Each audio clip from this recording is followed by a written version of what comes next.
Gustafson, because there are so many wonderful people here who can add to our understanding of the challenges that the Welfare Queen has created for us moving forward in terms of progressive approaches to poverty and to the marginalization of African American women.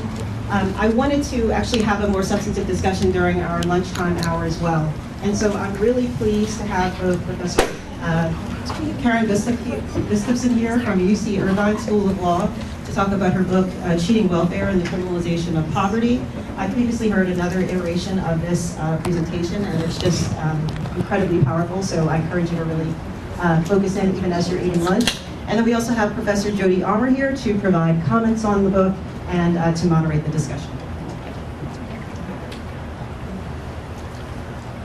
All right, I'm going to turn this right over. We really need to cut to the chase on this because the substance of what you have to say is so important and you say it so well.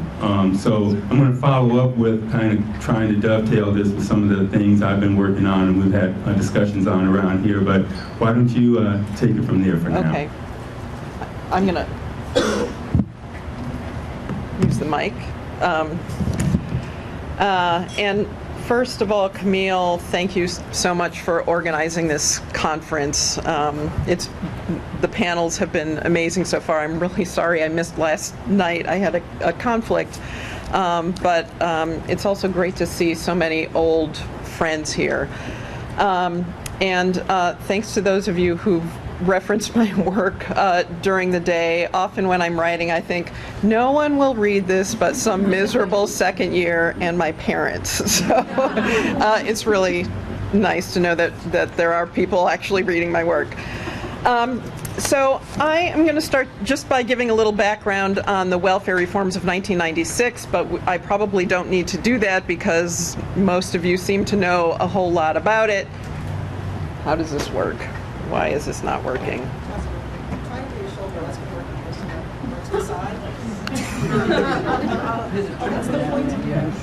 Is this clicker? Oh wait, I just shut it off. Oh, no, there we go. Okay. So just quickly going through the Personal Responsibility and Work Opportunity Reconciliation Act of 1996, better known as the Federal Welfare Reform Act. It did all sorts of things that affected low-income families. It ended cash assistance as a federal entitlement, imposed a 60-month lifetime limit, although most states now have even shorter limits. It imposed work requirements, allowed states to place additional conditions on the receipt of benefits, allowed states to impose sanctions for failing to satisfy conditions, which usually means your benefits get cut off. In some states, just the adults portion, in other states, the entire family's portion. It allowed states to drug test, although a Supreme Court case that was handed down a year after welfare reform, Chandler versus Miller, concerned drug testing of state appointees in Georgia, including judges.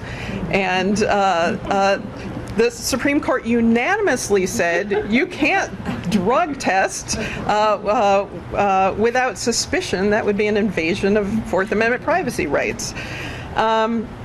It allowed states to create family caps, known as the maximum family grant here in California, which is the rule that if you have a child while on welfare, you get no increase in cash benefits. And it required states to create fraud detection programs, but it didn't specify what those fraud detection programs had to do. It allowed law enforcement officers to access welfare databases, meaning that law enforcement could get into your welfare records. Usually financial records have some protections against government intrusion, but this opened up welfare records to law enforcement and led to a program known as Operation Talon, where officers around the country would access food stamp records and round up people with outstanding warrants by calling them up telling them they better show up at the welfare office at a certain time or their benefits would be cut off, and use the welfare offices to arrest people on outstanding warrants. So really you see the enmeshment of the criminal justice system and the welfare system there. Some states were more aggressive than others, and California, you may not be surprised to know, was one of the most aggressive states when it came to policing welfare fraud. California was one of the states that implemented an expensive fingerprinting program. So in a lot of states for a while, to get welfare benefits, you basically needed a mugshot and fingerprinting. Some California counties, including San Diego and Los Angeles, also began early detection programs that required and still require welfare applicants to submit to home visits / searches before receipt of benefits. And these can be quite intrusive visits. Supposedly it's for deputized welfare fraud investigators to make sure that the information on a welfare application matches up with who you state is in your home, but that can include going through medicine cabinets to make sure that there are no prescription bottles with names of people who aren't listed on your welfare application. It can mean going through laundry baskets to make sure, if you say everyone in your household is female, that there are no pairs of men's underwear in your hamper. Some California counties also set up satellite prosecutors' offices in the welfare offices, again creating a blurry line between the benevolent and punitive aspects of the state. And this created confusion among welfare recipients who didn't know, in many cases, that the demand to meet someone in the welfare department was a demand to meet with a fraud investigator who was investigating criminal charges and not a caseworker who was seeking to resolve problems with their benefits.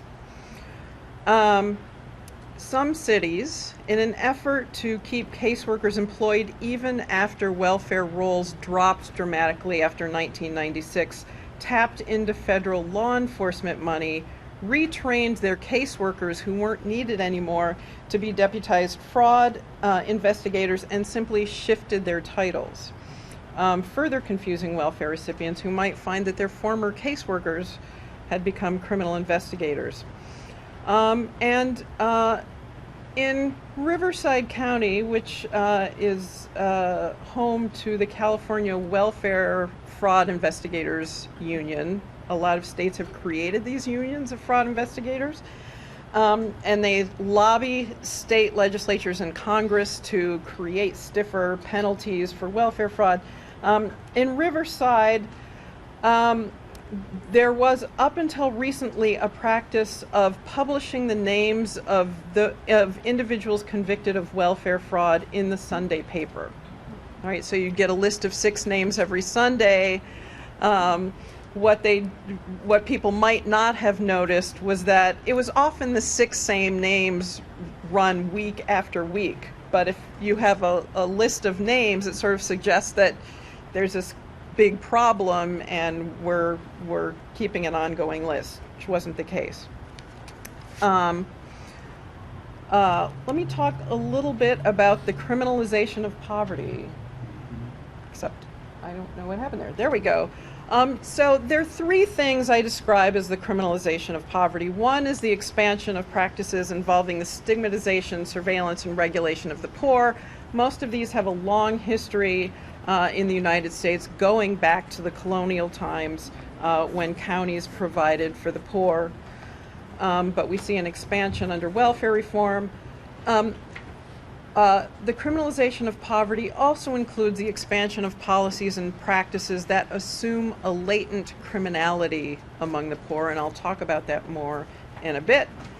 And the big thing I see is that logics of crime control have come to govern government priorities, so that making sure people aren't cheating the system is now takes priority over providing for the poor.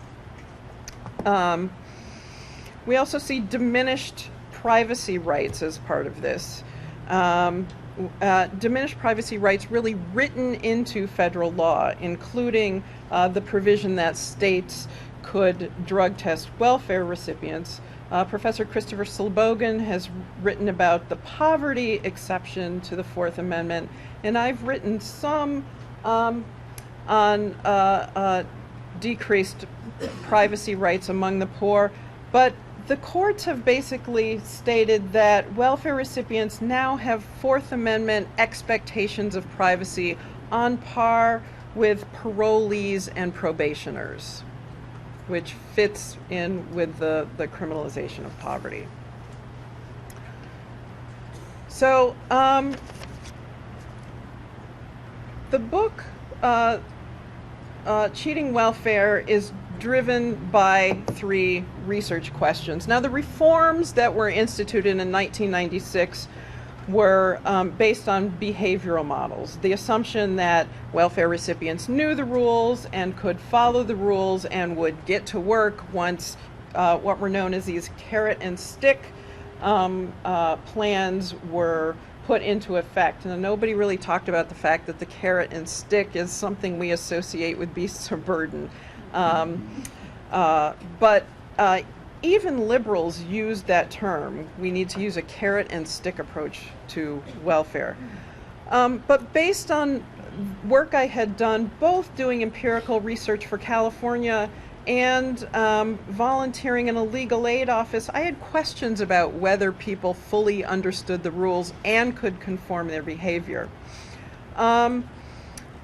So my questions going into this book were, did welfare recipients know the rules and the consequences for violating rules, right, which are basic assumptions that drive criminal law, criminal sanctions? Did welfare recipients conform their behavior with the rules, either as lawmakers intended the rules or as welfare recipients understood or misunderstood them? And did welfare recipients consider the rules and penalties fair, which might also have some influence on whether they followed the rules? And for anyone who might be interested in methodology, I recruited the interviewees at welfare offices. I just hung out. I met a whole lot of people. I talked to several hundred people. I'd go back week after week, and I came to get to know a lot of people at these welfare offices. I conducted semi-structured interviews that typically ran about 90 minutes, and I used a grounded theory approach to data analysis. And here are some of my findings. Welfare recipients could not survive on the welfare benefits alone. People who live in California are probably well aware of that. The welfare benefit for a family of 3 in California is a little over $700, and that's generally not enough to cover housing in California. There was widespread misunderstanding of rules and little knowledge of the sanctions for breaking them. So there were a lot of people who thought they were following the rules and had no idea that what they were doing could come back to bite them in the way of criminal, often felony welfare fraud charges. There was also variation in the degree of legitimacy interviewees invested in the punitive welfare regulations. I'll talk about that more in a minute. But one of the more interesting findings was that those who were most invested in the rules, right, who thought it was important to have stiff penalties for violating welfare rules and who thought those rules were fair, were typically those who were engaged in the survival strategies most likely to trigger criminal welfare fraud charges, right? And this included receiving help, under-the-table help from partners, having a partner move in and share benefits but not reporting that to the welfare office. I met a lot of people who were working a few hours a week and not reporting that to the welfare office, thinking it's so little money, it doesn't matter. And it wouldn't have mattered. Often it was so little that it wouldn't have affected their benefits, but what they didn't know is that failure to report any income is a criminal act. It can either be perjury in California, but the way most counties handled it in California when I did this research was they would say, if you failed to report anything relevant, some source of income, someone in your household, every dollar you received that month is erroneously received, and that amount counts toward a criminal penalty. It doesn't take a lot of months to accrue until you've reached a felony amount that you owe the state. And at the time I did this research, there were a couple counties in California that had larger backlogs of pending welfare fraud investigations leading to prosecution than they did active welfare cases.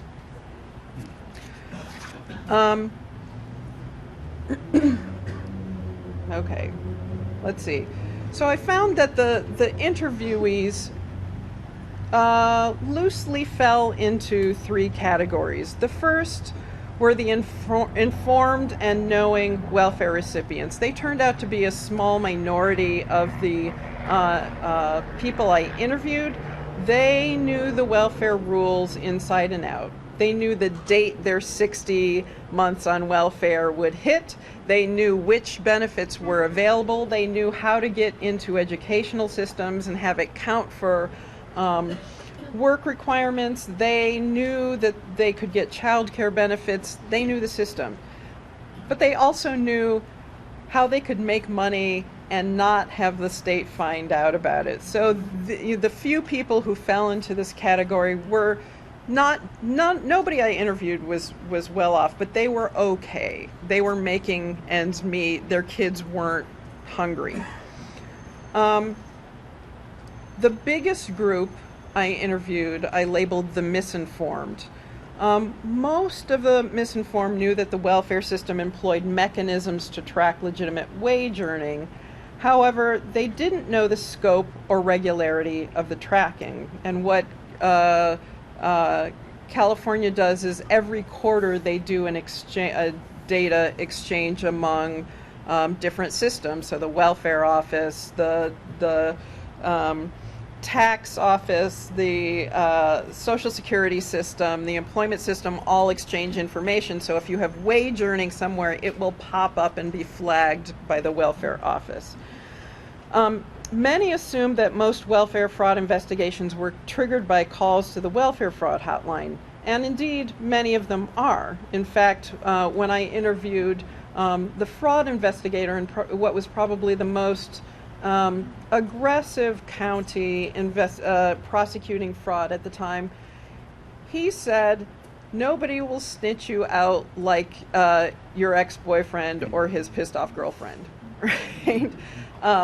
That there were a lot of retaliation calls to the welfare fraud hotline. And in fact, often former partners would call, right? There'd be disputes over child support or housing or a new girlfriend, and suddenly somebody would be on the under investigation for welfare fraud. But what the misinformed didn't know was about these routine checks, which is how most people get flagged for fraud investigations. And they didn't know the full consequences for violating the welfare rules, especially the criminal consequences. And in the early 2000s, about 700 cases a year were being prosecuted as felony cases. And a lot of these, almost all women who were being prosecuted were spending about a year in jail on these charges. And because the misinformed, unlike the informed, were often participating in the formal labor market, their failures to report income were those actions most likely to be caught and penalized. The third group I found were folks I called the preoccupied and disengaged. I did these interviews during the first 5 years after welfare reform was instituted, and some of these people had been on welfare the whole time and didn't know that the system had changed from AFDC to TANF, didn't understand that work requirements had been imposed, and a lot of them were living really chaotic lives. Most of them were homeless. Many of them had no work experience to speak of, and they had so much disorder in their lives and were so desperately trying to meet the basic needs of themselves and their families that the welfare rules certainly weren't something that were guiding their behavior, right? Their day-to-day tasks were, where am I going to sleep tonight and how am I going to get a meal? One of the women I interviewed, I met her again and again at the welfare office, and I took her out to lunch to do an interview, and her kids sort of sat at another table, and my daughter was with me at the time, and she said, yeah, I have nowhere to sleep tonight. And I said, well, you know, what's going on? She said, my house burned down, my apartment burned down, I can't figure out what's holding up my welfare check. They did give me an emergency benefit. They put me in a homeless shelter, but all 5 of my kids have chicken pox, so we got kicked out of the shelter. Like she hadn't mentioned this before my kid and I sat down with her. But I asked her how she made it day to day, and basically she admitted she engaged in sex work. Right, that she would find a man to pay for a hotel room night by night.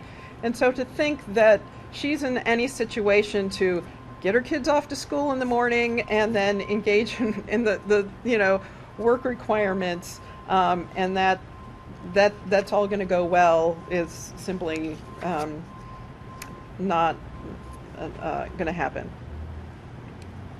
I also found that the welfare queen haunted the interviews. Many of the women I interviewed referenced the welfare queen myth and stereotypes. They said, you know, I take care of my kids. I don't spend my money on my nails, on my hair, on Gucci bags, unlike those other women. So everybody I interviewed was doing something to get extra money, because there's no way to make it on welfare benefits. But they neutralized their welfare cheating and distanced themselves from other welfare recipients. And I asked them, well, what is cheating to you? And there was some consistency as well. Cheating is receiving benefits and spending it on something other than your children. Welfare cheating is, selling drugs and using that, or using your welfare money for drugs. But everybody had this understanding that they couldn't make it and had to do something else, and yet they were totally invested in this idea that there were other people ripping off the system. Now, what I found was that a little disheartening. This certainly dampens the potential for any political action. Not that these folks had any time or resources to engage in political action, but if the people most affected by the welfare queen myth, those who are the object of the welfare queen myth, are invested in it, then how do we move beyond it? I thought I'd take a couple minutes to talk about things that have happened in the years since I've done this research. And there's some good things. One is that states, including California, are spending less on criminal investigations and prosecutions. I published a piece in 2009 called The Criminalization of Poverty that noted that California was spending about $60 million a year investigating welfare fraud and recovering about $2 million of that. And the next year, the state legislature slashed the fraud investigator budget in half to $30 million, which is probably still excessive. What happened is the fraud investigators union then went on a rampage and started sharing information with newspapers. So this, we talked about Kansas and references to money, ATMs used in gambling casinos and things like that, but suddenly I was seeing a lot of newspaper articles that said $2,000 in welfare benefits have been collected from ATMs and gambling casinos. They never had a source. They never said $2,000 over what period of time, but I'm quite sure the Welfare Fraud Investigators Union was giving information, and I'm not even sure it was accurate information, to newspapers to, I think, increase the welfare fraud investigation budget. But states have also, in the past few years, done away with their fingerprinting programs. Now, for years and years, state audits in Texas, California, New York had said these were a waste of money. California was spending $1 million a month fingerprinting welfare recipients. Finally, the states started doing away with those programs. It really took one state, and then the others have followed, saving taxpayers quite a bit of money and saving the indignity of being fingerprinted. What I have found is that not all state websites about application procedures have eliminated the information about fingerprinting as a requirement. We've also seen a lot of bad things, and people have referenced degradation ceremonies. Thanks for citing me on degradation ceremonies, but it actually isn't my term. It comes from sociologist Harold Garfinkel, who describes degradation ceremony as communicative work whereby the public identity of an actor is transformed into something looked on as lower in the social scheme of social types, in the local scheme of social types. And basically, othering, right? Pushing someone to the margins, it's thought builds cohesion among the majority. And so basically we're throwing welfare recipients under the bus to feel better about ourselves. And so we see all sorts of degradation ceremonies that are now creeping into other areas. Some people have referenced that. I think, the last panel really touched on a lot of those. But I thought I'd reference a couple degradation ceremonies. So there have been 2 circuits that have struck down suspicionless drug testing. Despite that, we keep seeing bills for suspicionless drug testing introduced in state legislatures. What's also happened is that we've seen bills passed in some states that require reasonable suspicion to drug test welfare recipients. And I wanted to point out the Maine drug testing statute. This just began in 2015, so welfare applications in Maine now include a questionnaire about drug history, and if there's anything on that may suggest drug use, then those folks are subject to random drug testing and excluded from benefits if they test positive for drugs. The same is true for anyone who has been convicted in the last 20 years of a drug conviction, which is right before any of the kids this parent has would have been born. I also thought I would note Kansas's drug testing statute. Now, this is part of the HOPE Act, and I think they're hoping people will just get off welfare. But this, Kansas requires reasonable suspicion, and it has a broad definition of reasonable suspicion, right? Any information that would suggest drug use, including an applicant or recipient's demeanor, which in my mind says, get uppity with your caseworker, pee in a cup. Kansas, like a lot of states that have the reasonable suspicion standard, has a requirement that if you miss one or more appointments at a welfare office, that's reasonable suspicion. So good luck if you're taking a public bus to the welfare office. If you miss it, you may also be asked to pee in a cup. And I think that's part of the degradation ceremony that nobody really talks about, that, this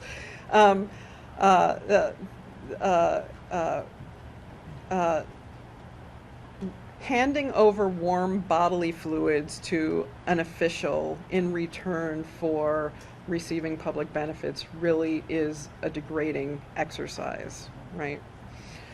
I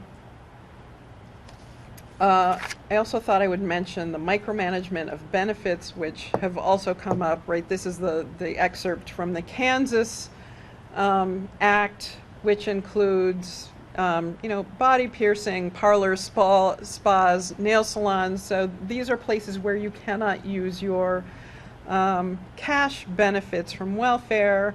It opens a question as to what people will do now that they can't spend their money at the gambling casino. But again, this is a degradation ceremony. It writes into law these assumptions about what we think about people who receive welfare. None of these activities are illegal, but we consider them immoral, and so we will restrict the use of benefits for those activities. Finally, there's a norm at conferences to leave on an up note, and I'm going to violate that norm, but I often do. I think the criminalization of poverty is expanding. It's taking different forms, it's moving into different areas, but it has a creep.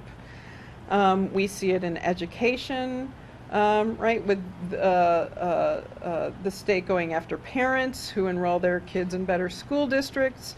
In state legislatures, we see bills to increase the penalties for retail theft of necessities. And you may not be aware of this, but the things most commonly shoplifted in the United States are infant formula, laundry detergent, and razors. Necessities that aren't covered by food stamps, with the exception of infant formula. But infant formula is $25 a canister.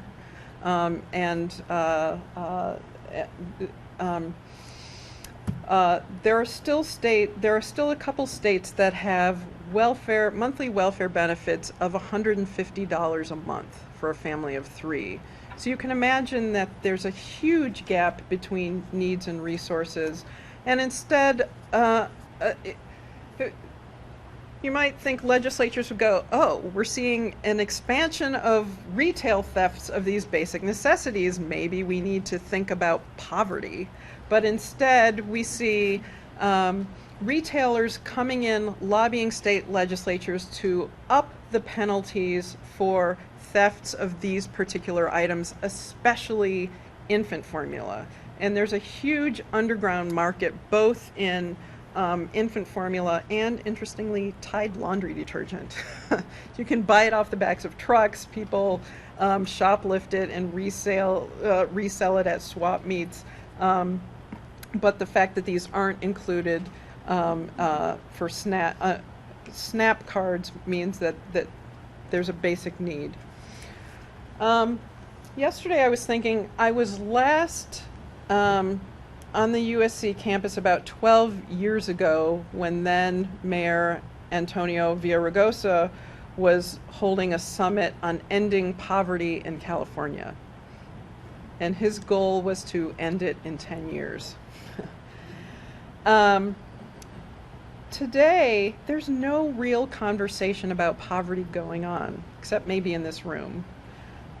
Instead, we talk about bad choices, bad moral choices being made by individuals. There's been a new conversation about economic inequality, but even that conversation really isn't speaking to poverty. The conversations about economic equality are being guided by neoliberal discourse about market defects, and the gap between the haves and the have-nots is now so stark that the people at the bottom can't consume. Can't consume enough to keep money flowing through the markets, and it's affecting people at the top. That is not a conversation about poverty. Right, we're now, instead of talking about welfare recipients as workers, I think we're now in a different sort of economy than we were in the 1990s. We're talking about welfare recipients as consumers.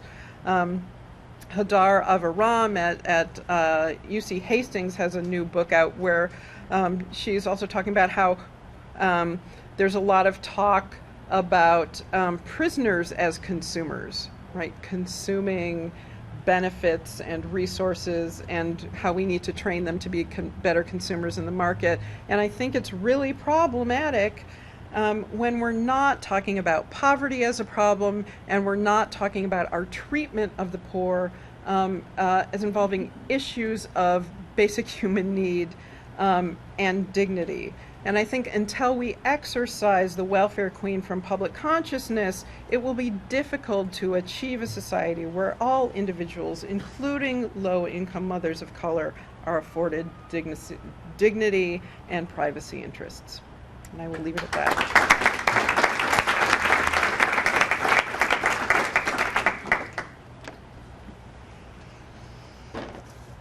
Let me grab this from you. That's all right. Thank you.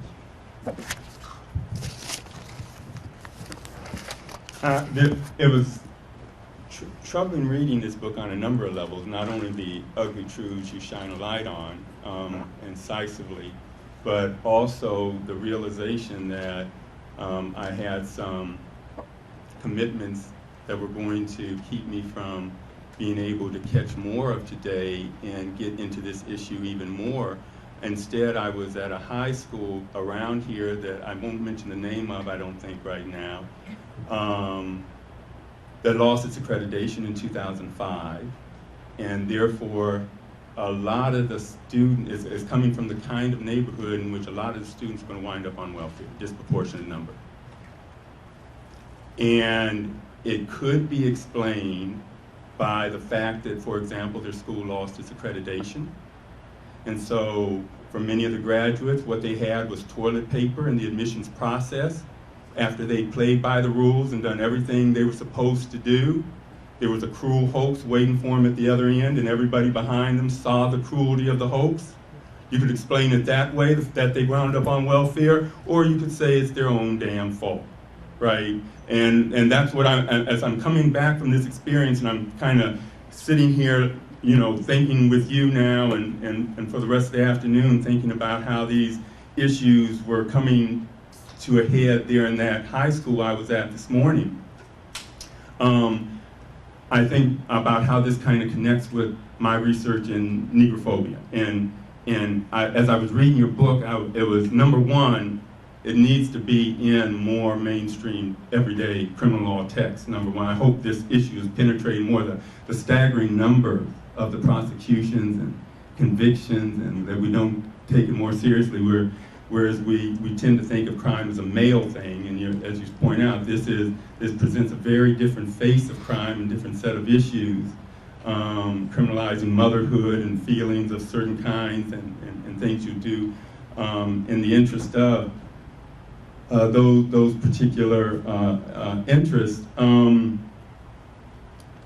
The work that I did in negrophobia that comes to mind most when I'm reading this is the Burt Duncan study at the University of California, groundbreaking social cognition work, in which he said to undergrads initially, and then his studies, findings were replicated, very robust, the findings, that when he had two Confederates engage in a transaction, and at the end of that transaction there was an ambiguous bump by one of them against the other that could be construed as innocuous or as violent or hostile, there was a systematic tendency to interpret the black, if there was a black person initiating the bump, controlling for all other variables, it was interpreted as hostile or violent. If it was white, systematic tendency, interpreted as dramatizing, horseplay, some innocuous kind of way. Well, that goes to profiling. That doesn't really go to this yet. There was another finding that he had that he broke out that really goes to what I get up when I'm reading your piece. And that is, he said there was a systematic tendency, but there were groups of people that said the person was violent even when they were white in initiating the bump. I want to compare those people to the blacks they thought were violent when they were initiating the bump. So both groups, blacks and whites, are groups that the subject said were violent in the ambiguous bump. Okay? Now he asked a further question, to what do you attribute their violence, their hostility? Do you attribute it to the situation or the person? And we went right back to the systematic tendency to attribute it to the person, the wrongful act, the violence, when it was someone black, and the systematic tendency to attribute it to the situation when they were white. And then when I'm reading the first part of your book, when you're talking about the history of how we think about poverty and the poor in this country, it starts to track that line very neatly, right? That not just Patrick Moynihan attributed it to internal causes, but even before him, Michael Harrington in The Other America, when he discovered the poor in 1963 as farm workers or the rural people, inner city folks, Appalachian whites, and the elderly, he too said, it's a bad thing that these people are poor, but you know why they're poor? As you point out, the culture of poverty, their internal deficiencies. And it's not a simple lack of jobs that they're poor, or of crumbling schools that they're poor. It is their feeble inner selves, their moral deficiencies. And then so as you point out, Reagan it ripens into plump orthodoxy, that particular view of the causes of poverty, right? He campaigns on it, and it continues with Clinton. Everyone loves Clinton, 1996 on his watch, and I'm going to outflank them on this issue. So here we are. If we put a black woman's face on welfare and on poverty, this research that I was talking about back then says there's going to be a systematic tendency among the public to attribute their poverty to her internal deficiencies, and not to simple lack of jobs or any other macro level external factors. Right? But what I find very disturbing, maybe this will be the first question I ask you now, kind of directly on this, is what I find most disturbing about this is when you point out that the welfare recipients themselves, who are the subjects of these ugly characterizations, themselves characterize other welfare recipients as being driven by internal deficiencies rather than being stuck in a bad situation. Mm-hmm. Yeah, I mean, there's an othering and belonging conference going on in Oakland today and tomorrow.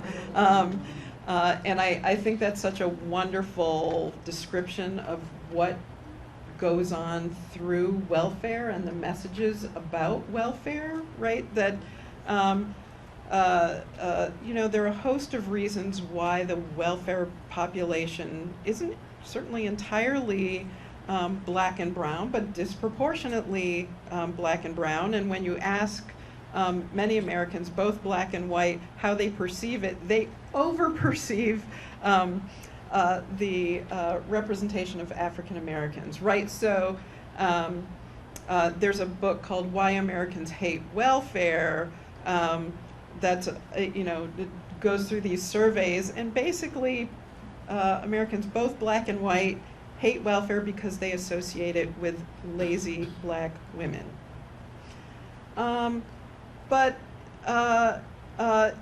Welfare, the welfare system has played a lot of functions in the United States, and not all of them benevolent.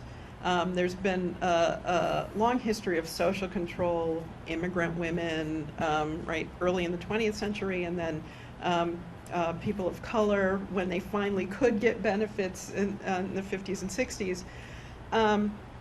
And then Ken Neubeck and Noelle Casanave have a wonderful book called Welfare Racism, and part of it highlights how in the South, a lot of the pushback to civil rights reforms came through the welfare system. That, okay, federal government, you're going to come in and institute civil rights laws where we're going to, shut down the schools, and we will impose illegitimacy restrictions on welfare benefits. So if you've had your child out of wedlock, you don't get benefits. And I mean, all of these things that were clearly designed to economically disempower an already economically disempowered groups.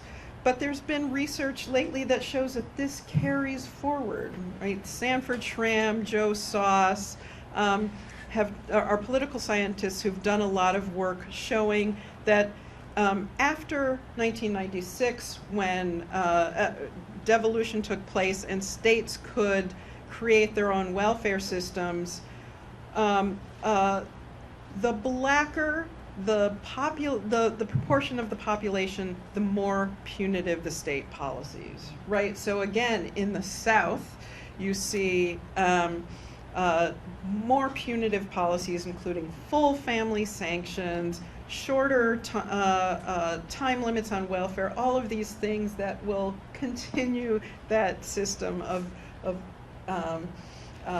economic deprivation that many think the welfare system is addressing. Well, Kaaryn, what do we do about that then? Because that is, right, there's a wedge in the black community, a politics of respectability that says, don't confuse them with me, and it tends to run across have not lines, right? When you have, the black middle class and black and white middle class crime rates are roughly the same. Most of the criminal activity is being done by truly disadvantaged blacks. So when you have people saying things like, I hate criminals, Chris Rock and others have done routines along those lines, and Bill Cosby himself was standing up there making those noises while he was slipping roofies into women's drinks and raping them, wagging his finger and lecturing at, personal responsibility, and that's what it's all about. So how do we, just starting with the choir, for starters, just preaching to, the black community, how do we get us off that, welfare queen stereotype mentality? I think first is recognizing when it's being invoked. Second is calling it out. And then resisting in any way you can. I mean, in general, the right has led the rhetoric on welfare, right? And one of the things that happened after 1996 was the rhetoric changed. So up until 1996, we talked about people who were on welfare and then got off welfare, but then had to go back on as welfare cyclers. The federal government, after 1996, started referring to them as welfare recidivists, right? Invoking that criminal language. But there's almost no resistance. Like, liberals will just sort of sit and nod and not offer any counter narrative, and certainly not any leading narrative on this issue. I mean, I'm glad that people are using the language of dignity and degradation, but it really is gendered and racialized issues of indignity and degradation, and I think we need to call it out. I didn't put the Missouri food stamp bill up, but think about what's been going on in Missouri, right? You've got Ferguson. You've got huge racial tensions, that have existed for a long time, but they've finally come to light. And what bill gets introduced in the state legislature by a Republican member of the House? A bill to ban the use of food stamps for energy drinks, chips, soda, and lobster and steak. Really, is that a priority? And clearly, it's invoking the welfare queen. It's to say, who showed the picture, the hands down, go to work. I mean, that's what it is. Priscilla, I think. addressing poverty, addressing systemic poverty and addressing systemic racial inequality are not our priorities. The Welfare Queen is a wonderful tool of distraction and is often used to distract us from real issues. I mean, every year in September, the Census Bureau releases census statistics on poverty, the poverty rate, right? And our poverty rate has not moved much since the 1960s. And if you look at the black child poverty rate, it's horrible. And every year, right after the census statistics come out, the Heritage Foundation releases its own report. And I call it the Poverty Denial Report. And here are the things that are usually in there. Poor people aren't really poor because poor people are fat. Poor people aren't really poor because most poor people have refrigerators. Poor people aren't really poor because most poor people have televisions, right? This is the conversation that's going on around poverty. We're not engaged with it. It doesn't register as a problem when people list their top 5 social issues. It needs to, for women, for people of color, for immigrants, it needs to rise up to the top. I'm going to go inside baseball a little bit for those of you who aren't from the law school and ask kind of jurisprudential legal process questions, because you get into it in this book here, and you talk in a way that had me pause and think again about some assumptions I've made about the law and change some of them. Legality and the relationship between the law's legitimacy, why people view even the subjects of these laws, the laws as legitimate grounds to, kind of criticize others who aren't conforming to them while they're not conforming to them, and, how the moral authority, the moral credibility of the law under those kinds of circumstances. Here in LA, in '92, we saw the tangible price you pay when the law loses its legitimacy in the eyes of a lot of the community. So somehow it's been able to maintain that in this very kind of, oppressed community. Could you talk to us a little bit about, your legal process thing? I mean, I don't know how to address that issue. We're so invested in poor people being different from us. I teach criminal procedure, and so I teach the drug testing cases and the home search cases. The Ninth Circuit opinion on the San Diego welfare searches is called Sanchez, and I recommend that you read it. But I have my students read those cases, and then I say, okay, there's a new proposal to drug test recipients of student loans, or do home searches for lottery tickets and evidence of drug use. And they'll say, well, no, that could never happen. I have privacy rights. And I say, you're receiving government benefits. Oh, but they're different. I'm earning mine, right? And so, I use different classes to push those questions. What really makes you different? One interesting thing I've found in my years of teaching is everybody is closeted about their class background, right? We all think of ourselves as middle class. People won't admit to their economic privilege, and there's certainly a lot of factors that discourage people from admitting to their public benefits use, although a lot of people use them. And year after year, I have people, coming into my office after class discussions, usually crying and saying, the stuff people said in class was so hurtful, and yet I used food stamps as a kid, and I wouldn't be here if my family, during that period of hardship, hadn't used food stamps. And every once in a while, I will have students come out, right? And it's difficult to come out as poor or formerly poor, but those have been some major moments. I had a student once who, after a day of really nasty attacks on poor people in one of my classes, she stood up and said, I'm receiving food stamps. I was in a car accident my second year of, my whole family was in a car accident. I spent a long time in the hospital. My husband was injured. I wanted to finish up this law degree so we could retain everything we've lost. They basically lost everything through their medical bills.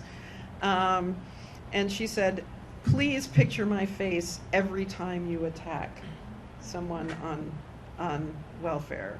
Please see my face. That was a magical moment. Can you tell me, Camille, we're running up against it with time. We can integrate. Yeah, let's spread it around then. Some questions from the audience? And then I'll temporize while you're waiting, with some questions of my own. Thank you, Kaaryn, for that. When I was in middle school, my mom called the social services office to apply for welfare. I didn't know who was coming to the office, to the house. White lady comes to the house, younger than my mom, totally talking down to her. I get to be the translator. Because in an immigrant family, the oldest child does all of that. You're exposed to conversations you need to be no part of. The social worker proceeds to tell my mom that she shouldn't worry that they're going to give us a book of $75 of food stamps, and that she shouldn't worry because her husband is probably just off having a good time this weekend with somebody else. Like, says that, and I'm supposed to translate this. Like, this is what the welfare system, feels like on this end. She leaves, we get nothing except, I think, that $75 book of food stamps. And that at the time was literally like a book of stamps. What I wanted to share is that immigrants learn 2 or 3 things immediately when they get to the US, right? One is that you don't want to be on welfare because something must be, the whole individual, something must be really wrong with you. And I remember that, that incident, watching my mom and how she had really internalized this idea because she didn't tell anybody that we called that office.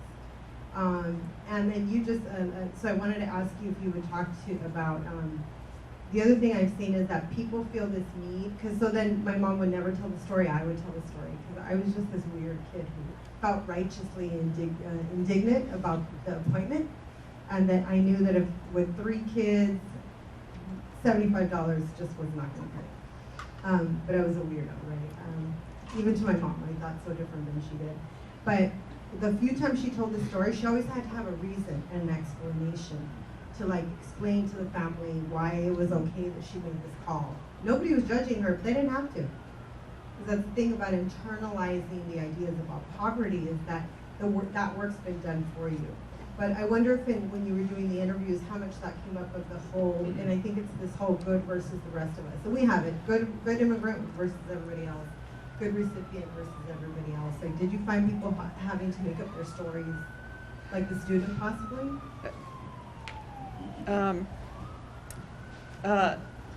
Having to make up their stories and sort of just why they're justifying why. Yeah, and right, and everybody has a reason why they're struggling, and those are different reasons. Although there are commonalities, right? One of the really most heartbreaking interviews I did with a woman who came to the office with 5 kids in tow. And so, anybody seeing her would think, welfare queen, look at all those kids. They were a little scruffy and dirty. And when I interviewed her, it turned out most of those kids weren't her own, right? She was taking care of her 2 kids who she had had when she was married. She was taking care of her younger brother who she had because her mother had some addiction issues, and so she ended up dropping out of school at 16 to take care of her younger child. And she was taking care of 2 kids from cousins or siblings because they were in jail or had addiction. So she had this big group of kids, but she had for 10 years been working several low-wage jobs at a time. struggling to make ends meet. Her husband was doing the same thing. They were okay until her husband's drug use got bad and he started beating her. She left. She went to a homeless shelter because she didn't, not only did she not want to face harm, she didn't want all the kids she was seeing to witness it or become the targets. She moved into a homeless shelter and got a voucher, right, a Section 8 voucher for housing, but try finding an apartment that will accommodate a family that size or a landlord who will accept you. She finally found a landlord who would take her in. Her schedule was crazy. She was working like an 11 to 7 shift at a warehouse as a temp, right? Couldn't get hired as a job with benefits. She said, I go in, she was African American, she said, I go in and most of the workers speak Spanish and they don't know that I speak Spanish, but they're constantly going off on all the black folks and I just keep my head down and work. I will go through it because I know I have to have that job to meet my work requirements. She would then go home, take her kids to school. She did odd jobs, right, which was against the rules because she wasn't reporting that income, for elderly people in the community who couldn't really afford market rate in-home help themselves. As part of the agreement with her landlord, she had to maintain the property and cook him meals. She described not having enough money for laundry detergent, and she said, sometimes I take dish soap and get the kids naked and they just stomp on their clothing and it washes them and their clothing, and I feel so horrible because I know my kids are going out looking unkempt and it breaks my heart. And at the end of the interview she said, and my landlord just informed me that if I don't have sex with him, he will evict me. You think, what's her choice, right? We think about welfare recipients as morally unworthy and making bad choices. She has nothing but bad choices. She's doing everything she can to comply. She didn't know she had a 60-month welfare cutoff, and it was looming. I don't know what was going to happen to her at that point. And she was invested in the system. She said, I just do what I'm told and do my best, and God will take care of me. And I thought, well, no one's taking care of you. And that's sad, because she's keeping an extended family together. And over here. Thank you very much. So I wanted to ask you a little bit about caseworkers and what you may have learned in your interviews about caseworker relationships with recipients. Because one of the things that you had mentioned was the Fraud Workers Union and their power, which made me think a bit about partly some of our earlier conversations about the regulation of labor and sort of how that does and doesn't fit in, but also about othering and definition of oneself in relation to someone else. And we know that the relationships between caseworkers and recipients is a complicated one, and there's a lot of discretion there. And so I just wanted to ask if you had a chance to give you a chance really to talk about that to the extent that you learned about that in your interview.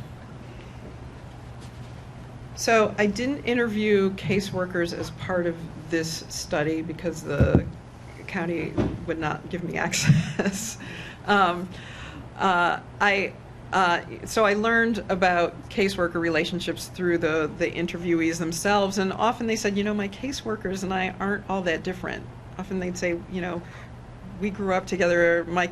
Often the tensions were that they knew each other, right? They'd gone to high school together, or they went to church together, and so that there was a very thin barrier separating their experiences, right? The caseworkers often didn't have much education and were low-paid workers themselves, and so the interviewees often complained about being judged by people who really weren't any better than they are, and that it was just the luck of getting this job. And so, I think it's often a relationship fraught with all sorts of things. But it's so difficult to make contact with a caseworker, or was when I was doing the interviewees, that was often irrelevant. That, welfare recipients, if they had a problem, would just have to call into a general number, wait for sometimes hours for someone to pick up and try and resolve it, but that they didn't have an individual relationship with a caseworker.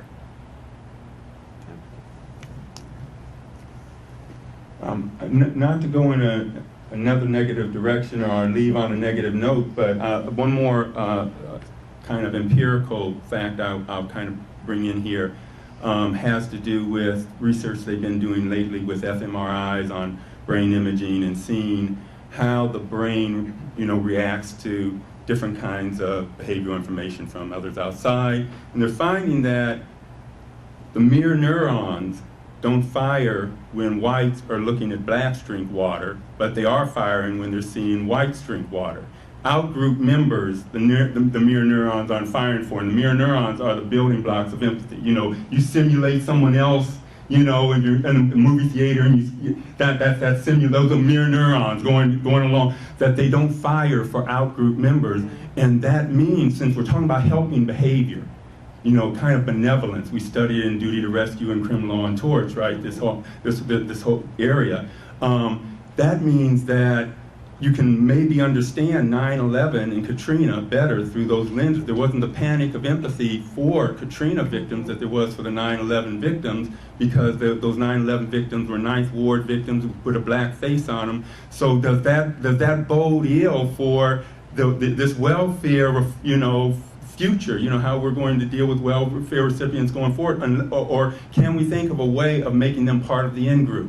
Because it's an in-group, out-group dynamic, and they've been able to overcome it on some occasions, like Trojans. For some reason, if you can get us all talking about being Trojans, then the mirror neurons start going again. So is there some hope along those lines? I'm not sure that I have any answers for producing empathy. I think what some people are coming to realize is that we are economically interdependent, right? So even that concern about inequality that is really fear among the haves, but it may eventually trickle down to the have-nots. I think there's more increased awareness, at least to some level, that our economic fates are intertwined. And I'll use the example of Connecticut, where I lived and worked until last summer, which is a state that has some of the richest communities and some of the poorest communities. And the richest communities tend to be the white communities, and the poor communities tend to be the Black and Latino communities. And all of a sudden, state, budgeters were realizing a lot of the white high school graduates were going out of state to college and not coming back. And the educational system was so bad that the wage earners who they predict to be left in the state, in 20 years, Connecticut will be a state of elderly white people and poor, badly educated people of color. And that means some scary things for the tax base. We're all in that boat if we don't do something about inequality and racial inequality at some point, right? Our lives are intertwined, and whether you want to think about it as who's paying into the Social Security system, or you want to think about it as, I want to make sure we're all doing well, and your children are my children. Somehow we need to work on those issues and make it clear that we are interdependent. That's the perfect. Yeah. What more can you say?